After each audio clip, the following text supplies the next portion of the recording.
ഇതേ ഈ ഒരു ഐറ്റത്തിലേ മൈദയോ ഗോതമ്പ് പൊടിയോ ഇവയൊന്നുമില്ലാതെയാണ് നമ്മളിത് ചെയ്തെടുത്തതെന്ന് പറഞ്ഞാൽ നിങ്ങൾക്ക് വിശ്വാസമാവോ? എന്നാലേ നമ്മളെ വീട്ടിലുള്ള സാധാരണ നേന്ത്രപ്പഴവും അതല്ലെങ്കിൽ ഇഷ്ടമുള്ള പഴം ഏതും നിങ്ങൾക്ക് ഉപയോഗിക്കാം കേട്ടോ. അതുപോലെ മുട്ടയൊക്കെ ഉപയോഗിച്ചിട്ട് ചെയ്തെടുക്കാൻ പറ്റുന്ന ഒരു അടിപൊളി പലഹാരമാണ് കേട്ടോ. വളരെ കുറഞ്ഞ ചേരുവകൾ മാത്രമേ ഇതിനുള്ളൂ. ആർക്ക് വേണമെങ്കിലും തയ്യാറാക്കാവുന്ന ഒന്നാണ്. എങ്ങനെയാണ് ചെയ്തെടുക്കുന്നത് നോക്കാം. 2 മുട്ട ഞാൻ എടുത്തിട്ടുണ്ട്. ഇതിലേക്കൊരു 1/2 കപ്പ് പ്ലസ് 1 ടേബിൾ സ്പൂൺ പാൽ കൂടെ ഒഴിച്ചു കൊടുക്കാം. കൂടെ 1 ടേബിൾ സ്പൂൺ പഞ്ചസാര ചേർത്ത് കൊടുക്കുന്നുണ്ട്. നല്ല മധുരമുള്ള പഴമാണെങ്കിലേ നിങ്ങൾക്ക് വേണമെങ്കിൽ പഞ്ചസാര ഒഴിവാക്കാവുന്നതുമാണ് കേട്ടോ. ഇതിലേക്ക് ഞാൻ ഒരു 2 ഡ്രോപ്പ് വാനില എസൻസ് കൂടി ചേർത്തിട്ട് നന്നായിട്ട് നമ്മളിതൊന്ന് മിക്സ് ചെയ്തെടുക്കുന്നുണ്ട്. നല്ല പോലെ മിക്സ് ആയതിന് ശേഷം നമ്മളൊരു ഏത് പാത്രത്തിലാണോ നമ്മളിത് ബേക്ക് ചെയ്തെടുക്കുന്നത് ആ ഒരു പാത്രം ഒന്നൊന്ന് നെയ്യോ അതല്ലെങ്കിൽ ബട്ടറോ ഒന്ന് പുരട്ടി വെക്കുക കേട്ടോ.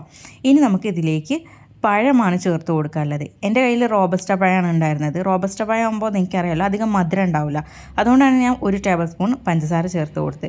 നേന്ത്രപ്പഴമാണെങ്കിൽ നിങ്ങൾക്ക് ഇതുപോലെ മധുരം ചേർക്കാതെയും വേണമെങ്കിൽ ചെയ്തെടുക്കാവുന്നതേ ഉള്ളൂ കേട്ടോ. നേന്ത്രപ്പഴം നമ്മൾ കട്ട് ചെയ്യുമ്പോൾ വളരെ തിന്നായിട്ട് തന്നെ കട്ട് ചെയ്തെടുക്കുക. എന്നിട്ട് നമ്മൾ ഈ ഒരു മോൾഡിലേക്ക് പഴം നമ്മൾ നിരത്തി കൊടുക്കുക. അതിന് മുകളിലായിട്ട് നമ്മൾ ഈ ഒരു കൂട്ടും കൂടെ അങ്ങ് ഒഴിച്ചു കൊടുക്കുക. ഞാൻ പഴം കുറച്ചുകൂടെ ഇതിലേക്ക് ചേർത്ത് കൊടുക്കുന്നുണ്ട്. കാരണം ഞാൻ ഒഴിച്ചതിന് ശേഷം ഇതിലേക്ക് കുറച്ചുകൂടെ ഇടാമെന്ന് തോന്നി. അതുകൊണ്ട് അതും കൂടെ ഞാൻ ചേർത്ത് കൊടുത്തതിന് ശേഷം നമുക്കിത് ബേക്ക് ചെയ്തെടുക്കാവുന്നതാണ്. ഞാനിവിടെ കുക്കർ ഒന്ന് പ്രീഹീറ്റ് ചെയ്യാൻ വെച്ചിട്ടുണ്ടായിരുന്നു ഒരു 10 മിനിറ്റ് കേട്ടോ. എന്നിട്ട് നമ്മൾ താഴെ ഇത് നേരിട്ട് ഹീറ്റ് വരാതിരിക്കാം ഏതെങ്കിലും ഒരു പാത്രം നമ്മൾ വെച്ച് കൊടുക്കാം. അതല്ലെങ്കിൽ കുക്കറിൻ്റെ താഴെ വേണമെങ്കിലും നിങ്ങൾക്ക് പാത്രം വയ്ക്കാം.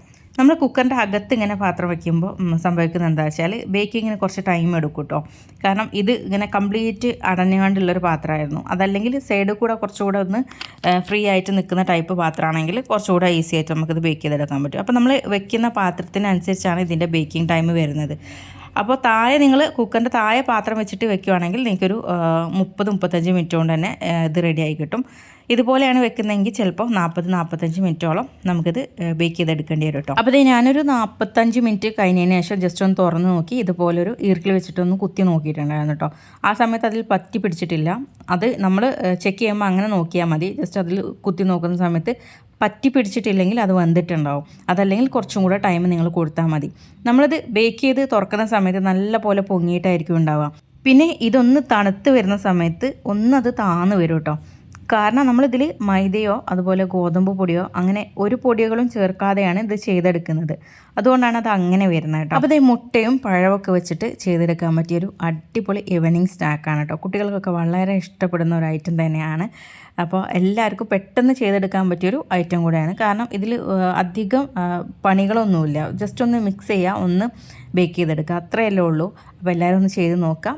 ഇഷ്ടപ്പെട്ടാൽ ഷെയർ ചെയ്യാൻ മറക്കണം. ഈ ഒരു ചാനലിലേക്ക് ആദ്യമായിട്ട് വരുവാണെങ്കിൽ ചാനൽ ഫോളോ ചെയ്യാനും കൂടെ മറക്കരുത് കേട്ടോ. അപ്പോൾ എല്ലാവർക്കും താങ്ക്സ് ഫോർ വാച്ചിങ്.